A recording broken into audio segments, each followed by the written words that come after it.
नमस्कार मंडळी. रात्रीचा भात उरला की आपण तो नेहमीच फोडणी देऊन खातो. पण आज मी तुम्हाला अशी एक युक्ती सांगणार आहे ज्याने तुम्ही उरलेल्या भातापासून रबडीसारखी घट्ट आणि चविष्ट खीर बनवू शकाल. व्हिडिओ शेवटपर्यंत पहा, कारण मध्ये मी अशी एक टीप दिली आहे ज्यामुळे तुमची खीर हॉटेलसारखी होईल. चला तर मग रेसिपीला सुरुवात करूया. इथे मी अमूलचं अर्धा लिटर गाईचं दूध घेतलं आहे. मी प्रमोशन नाही करत किंवा जाहिरातसुद्धा नाही करत. हे दूध मी डेली वापरते म्हणून सांगते. दूध गरम करण्यासाठी ठेवून देऊया. दूध गरम होईपर्यंत पॅनमध्ये थोडेसे 1 चमचा तूप घालून ड्रायफ्रूट्स घालून घ्यायचे. बदाम आणि काजू घालून घेतले मी. थोडे हलक्या रंगाचे ब्राऊन झाले. गॅस बंद करून त्याच्यानंतर पिस्ता घालून घ्यायचा आणि तोसुद्धा काजू बदामबरोबर चांगला असा परतून घ्यायचा आहे. आता याला प्लेटमध्ये काढून घेऊया पूर्णपणे तूप निथळून. ही खीर फक्त 10 मिनिटात होते. हा बघा रात्रीचा शिळा भात. शिळा भात असला की आपण नेहमी काय करतो, कांदा मिरची कोथिंबीर कापतो, मस्तपैकी फोडणी देऊन तिखट भात बनवितो. तर मला एक आयडिया आली का नेहमी तिखट करण्यापेक्षा काहीतरी वेगळं करूया, गोड करूया. आणि हा भात इंद्रायणी तांदळाचा भात आहे, त्यामुळे याची खीर मस्तच लागणार. सर्व शिळा भात मिक्सर जारच्या मोठ्या भांड्यामध्ये घालून घ्यायचा. आणि बरं का, तुमच्याकडे जास्तीचा भात असेल तो 2 वेळा घालून बारीक करून घ्या. आता याच्यामध्ये काय करायचं आहे, असा वाटला जाणार नाही तर त्याच्यामध्ये ना बेताचे पाणी घालायचे. तर इथे मी वाटण्यासाठी अर्धा ग्लास पाणी घालून घेतले. भातामध्ये पाणी न घालता मिक्सर फिरवला का भांडं आवाज करायला लागतं. त्यासाठी थोडं पाणी घालणं गरजेचं आहे.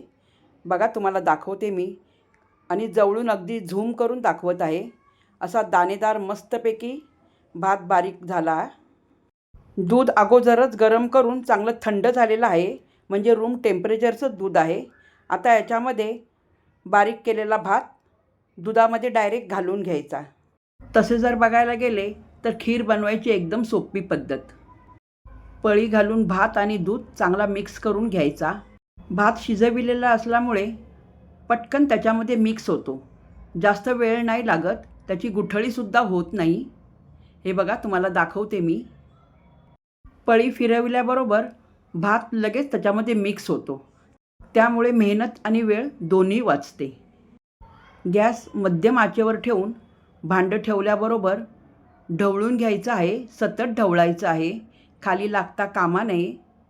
न ढवळता 2 मिनिटसुद्धा इकडे तिकडे झाले ना तरी भात खाली लागू शकतो आणि खीर बरोबर नाही लागणार, करपलेली लागेल.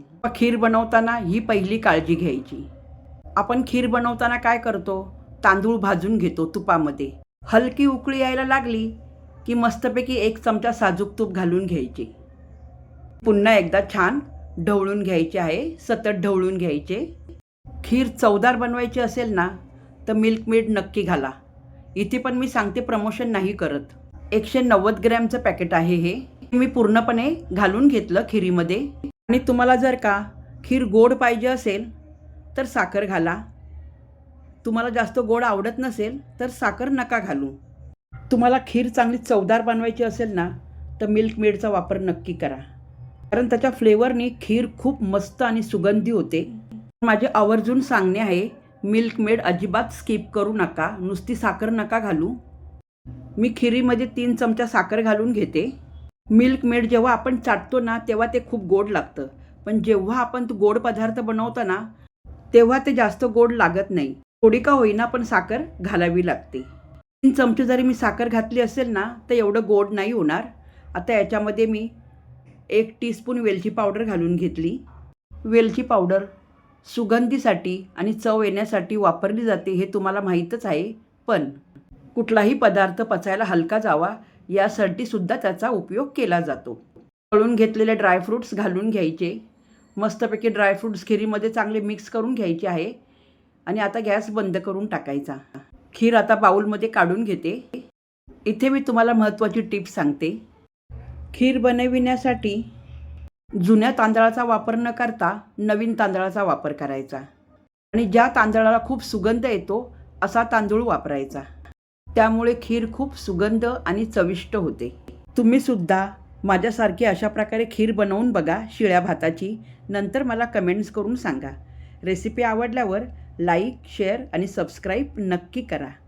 पुन्हा भेटूया अशा छान रेसिपीबरोबर. तोपर्यंत तुम्हाला सर्वांना माझा नमस्कार.